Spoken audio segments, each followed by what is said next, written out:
Voice of சாரதி சேனலுடைய subscribers எல்லாத்துக்கும் மிகப்பெரிய வணக்கம்ங்க. இன்னைக்கு நம்ம இந்த வீடியோல என்ன பார்க்க போறோம் அப்படின்னா, ஈஸ்வர கடவுள் இங்க வந்தாரா? இங்க வந்தது மட்டும் இல்ல, காந்தாரா சாப்டர் 1 படம் பார்த்தாச்சுங்க. ஒரு அரசனோட பையன், அவங்களுடைய பொண்ணு, இது ஒன்று. அப்படி இந்த பக்கம் வந்தீங்கன்னா ஒரு மலைவாழ் மக்கள், அந்த மாதிரி ஒரு ஷேடோவில் பார்த்தீங்கன்னா நம்ம ஹீரோ இருக்காங்க, அவங்க மக்கள் இருக்காங்க. இப்போ இந்த அரசனோட பையன் இந்த மக்களுக்கு கூடிய அந்த காந்தாரா அந்த காட்டுக்குள்ளே போகிறாங்க. போகும்போது ஒரு சம்பவம் நடக்குதுங்க. அதுக்கப்புறம் அந்த காட்டில் இருக்கக்கூடிய நம்ம ஹீரோ ப்ளஸ் அவங்க மக்கள் அவங்க என்ன பண்ணுறாங்கன்னா, இவங்க ராஜா இருக்காங்கல்ல அந்த அரண்மனைக்கு இவங்க வராங்க. ஏன்னா இது எனக்கு ரொம்ப புதுசாக இருக்குது, நாங்கள் அந்த மாதிரி இடத்த பார்த்ததில்ல அப்படின்ட்டு அங்கே வராங்க. அப்படி வரும்போது பல இன்ட்ரெஸ்டிங்கான விஷயம் நடக்குதுங்க. காந்தாராக்குள்ள கார்னிகா கல்லா இருக்குமோ? படத்தோடைய பட்ஜெட் 125 கோடியா, நம்பவே முடியலங்க.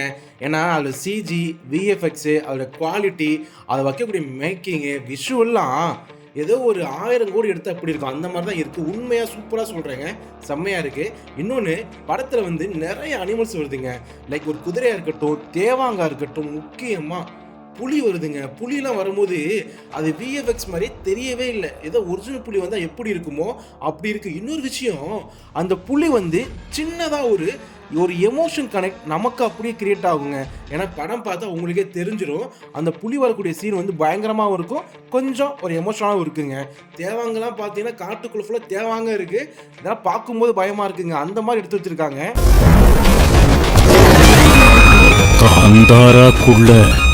அடுத்ததாக பார்த்தீங்கன்னா ஒரு ஊருக்குள்ளே அந்த தேர் ஒன்று பெருசாக அப்படியே வருங்க. அதில் நடக்கக்கூடிய அந்த சீன் இருக்குது பாருங்கள், ஸ்டேஜிங் பண்ண விதம், அது எப்படி ஒரு குறைஞ்சபட்சம் ஒரு 6 to 7 நிமிஷம் அந்த சீன் இருக்கும். அவ்வளோ ஒரு ட்ரீட்டாக இருக்குது பார்க்கும்போது. அப்படி பெரிய ஸ்க்ரீனில் பார்த்தீங்கன்னா அப்படி இருக்குங்க. இந்த படத்தோடைய டைரக்டர், ஹீரோ எல்லாம் ஒரே ஒரு ஆள் தான். அது எப்படி தெரியல இந்த மாதிரி படத்தை கொடுத்தாருன்னு தெரிலங்க. எழுதும் போதே அவர் விஷுவலாக மைண்டில் வச்சுட்டாரு. அதனால் இந்த மாதிரி ஒரு சிறந்த தரமான மேக்கிங்கை உள்ள ஒரு அவுட்புட்டை நம்ம கொடுத்துருக்காருங்க.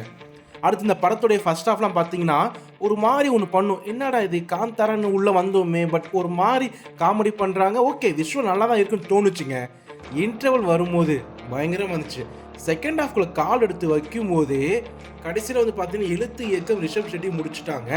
பார்த்தீங்கன்னா ஒரு 1.5 மணி நேரம் செகண்ட் ஹாஃப் போனதே தெரியலங்க. இதை கண்டிப்பாக நீங்கள் பார்த்தீங்கன்னா கண்டிப்பாக இதே மாதிரி தான் நீங்களும் ஃபீல் பண்ணுவீங்க இல்லை?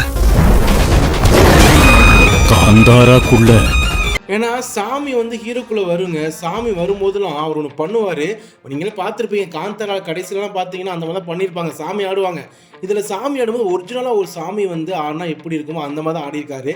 நமக்கு அப்படியே ஒரு ஃபுல் அண்ட் ஃபுல் பார்த்தீங்கன்னா கூஸ் பம்ப் ஆகுங்க. அந்த சக்தி நமக்குள்ளே கடத்துகிற மாதிரி ஒரு ஃபீல் உண்டாகுங்க.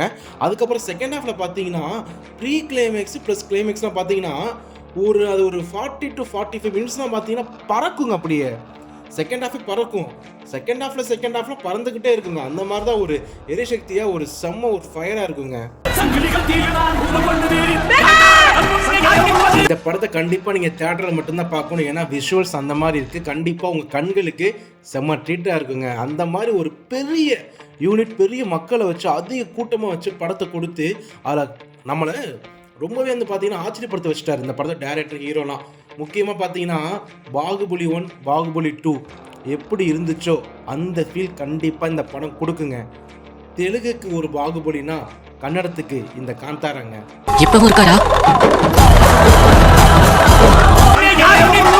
அப்புறம் முக்கியமாக 125 கோடியில் இந்த மாதிரி ஒரு பிரம்மாண்டமான படத்தை கொடுத்துருக்காங்க கன்னட சினிமாவில். தமிழ் சினிமாவில் 125 கோடி அப்படின்னா கெரியரோட உச்சத்தில் இருக்கக்கூடிய நடிகருடைய பாதி சம்பளங்க.